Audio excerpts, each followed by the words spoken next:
Peter, we are rolling, and I'm just Great. going to pull up a chair and sit right Great. here. So if you can just look at me. Gotcha. Don't worry about that. First of all, say and spell your first and last name. Yeah, Peter Hammer, Hammer. Okay. And Peter, tell us a little bit about your background and your title. And Sure. So I'm a professor at Wayne State University Law School, director of the Damon J. Keith Center for Civil Rights. okay. And you talked a lot about housing here today. Help us understand a little bit about how you got involved in looking at civil rights through housing, and Yeah. why is that important? Yeah, so history always matters. So a lot of the work we do at the Keith Center is really grounded in history. And migration matters, right? So you think about the Great Migration, people coming in, and segregation has been just as hard in the North as it's been in other parts of the country. So if you think about people coming in the Great Migration and they're living in Detroit, they're restricted just to two neighborhoods predominantly. There's two other smaller ones, Black Bottom and Paradise Valley. And by the time you get to the 1930s, 1940s, you have a huge influx in population, but you don't have an expansion of the territory in which people live. So people are going to be living multiple families in the same dwelling. The density levels would be the same as if they were multi-family dwellings, high-rise multi-family dwellings. And one thing you know about Detroit is you didn't have any high-rise multi-family dwellings. So that notion of sometimes I asked, what would happen if people were gas molecules, right? We know about gas is that they get uniformly distributed throughout space. And then I asked, well, what happens when we don't act like gas molecules? And I want to get that notion, just the pressure, right? The pressure that's building up in these neighborhoods. And at some point it's got to escape.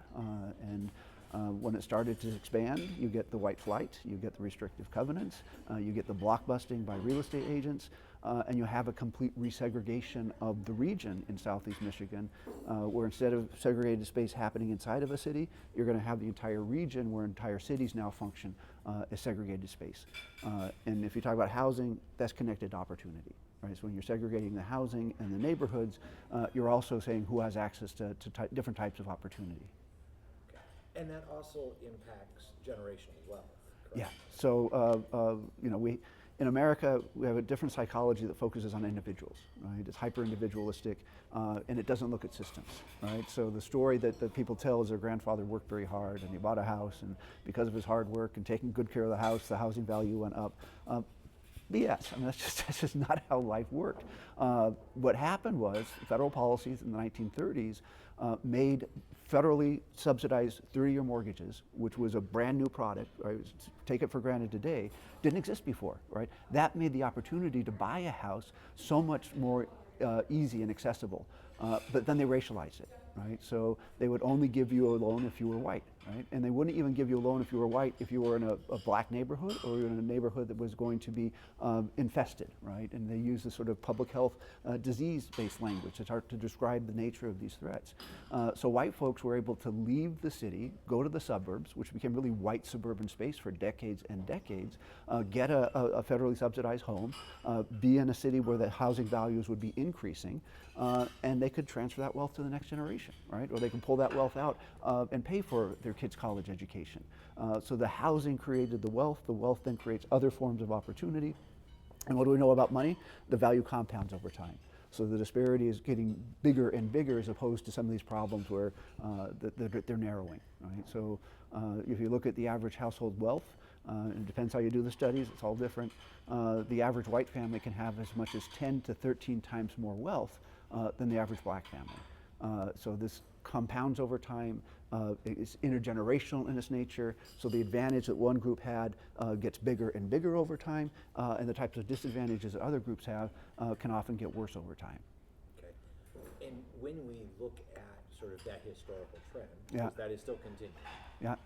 what does that mean for what's happening today in American culture and Michigan Yeah. culture in Metro Detroit? Yeah, so we fund a lot of education by local property taxes, certainly historically. There's been some changes in some state policies. But then think about the ease in which a very wealthy suburb can get very high education with very low taxes, right? You go to Detroit, they have the highest property taxes anywhere in the state and in some respects anywhere in the country. And they can't raise the same amount of money. right? So the irony is that you're getting higher taxes, you're not raising the same amount of money, so you're not able to support the same educational opportunity. And we all know education is the key to the future. So these things, again, are deeply interconnected. And we've created suburban space and suburban community patterns where people no longer have to go to the city, right? And the commuting patterns are different. So your grandparents actually had to go to Detroit if you lived in the region, right? Whereas a lot of our lives are structured where we never have to see each other, or we don't have to see anybody that's different from me. And so a lot of the opportunities for some of the change that might take place, in some respects, is getting harder and not easier. In that, I hate to be political, but part of this is political, so Yeah. we have to ask the politics here. You know, in the 80s, we had the Macomb Democrats, the Reagan Democrats, is what they were called. Yeah. And we're seeing sort of that with Trump. Yeah. Is that, in some ways, fear of losing that racial segregation that we're talking about that still exists to a real extent? Well, segregation and power, right? And the two are not disconnected. So if you want to think about the sort of current polarized politics, it's often helpful to think about this in terms of backlash, right? So you had an abolition movement and you have backlash in the form of the Civil War, right? You have Reconstruction after the Civil War and you have backlash in the terms which they call redemption, but leading into the Jim Crow segregation, and intense violence associated with both of those episodes. We had a civil rights movement and we had backlash in the form of anti-busing, anti-affirmative action, a collapse of a lot of the political support for the civil rights movement, and so we have the 70s backlash. You have the sort of small steps towards a multiracial democracy represented by President Obama, and you have Trump. Right? If you did not have Obama, you would not have Trump, because Trump is not the cause of the backlash, but is riding the wave of the backlash. So a lot of the kind of polarization we're seeing today is really white backlash against the possibility of a multiracial democracy. In Martin Luther King's last book, Chaos or Community, and I'm paraphrasing here, he basically said segregationists, and you can think about white supremacists, would rather have native fascism than a multiracial democracy, right? And that kind of deep inbred notion that I'm not giving up, right? And if I'm threatened, I'm going to fight back. And it becomes completely race-based, right? It becomes completely driven by ideology and belief systems, and you can't fact check that. I mean, it's in a world where the kind of politics we're entering is immune to fact checking, increasingly immune to dialogue and discussion, and that's when life gets really scary. Well, to that note, you ended sort of this panel discussion by talking about the famous quote that the arch of history is long, but it bends towards justice. Yeah. And you noted, but in order for us all to do this work, we have to be optimistic. Yeah. How does that fit into this Yeah. incredibly polarized and Yeah. frightening? No, I mean, it's first, this is hard work. Doing civil rights work is hard work, and it is easy to get disappointed. It is easy to get frustrated. And so if you're going to do this for the long term, you have to build strategies for that. So at the Detroit Equity Action Lab, we're very open about the reality of racialized trauma, the need to build healing into the work, and the need to build community. And so those are some of the practices, and these are practices that need to be not just done once, but done repeatedly, have to be built into the kind of way we approach doing the work. Because this is going to be a long struggle. This is going to be a multi-generational struggle, just as it's been in the past. But then you look for opportunities, right? And you look for, we do a lot of systems thinking, right? You look for a change that might be cascading, right? So back to that kind of notion of beliefs in dialectic form with institutions, if you think about the marriage equality movement, you saw a very rapid change, both in the institutional space and in the belief system space, right? Things that I never thought would happen in my lifetime. So there are opportunities, right?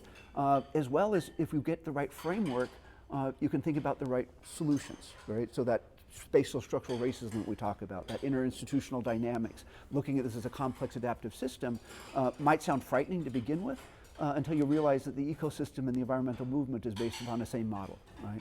And can you imagine not having an ecosystem as a model for environmental regulation? It would not be possible. We wouldn't be hitting the right targets. We would not be having the right policies. In many respects, we've been having incredibly narrow and very kind of rigid and shallow understandings of the way that race and racism functions. Right? So even if we can develop our analytic framework to understand how spatial structural racism works through time as a dynamic system that produces and reproduces racially disparate outcomes, that will lead to different policies. That will lead to different institutions. Right? So there's a lot of hope that if we up our game in understanding the nature of the problem, being true and authentic to the nature of the problem, that understanding itself can lead to different sets of policies to influence belief systems, to change the institutional structure, and perhaps get some of that cascading kinds of changes that we've seen in other areas of law and policy. Okay. Is there anything I didn't ask you that you think is really important? I think that people just have to understand that racism is not individual, it's systemic, right? That without systemic change, you're not going to make progress. And yet the entire American mind is based upon radical individualism, right? So there's all these sort of psychological forces that we inherit in our history that actually inhibit our ability to see accurately, right? And so to ask fundamentally different questions, to open ourselves up for different ways of thinking, and to be aware about how our own mind is working in ways that are countering the march towards justice. Excellent. I'm going to go ahead and turn this on. All right.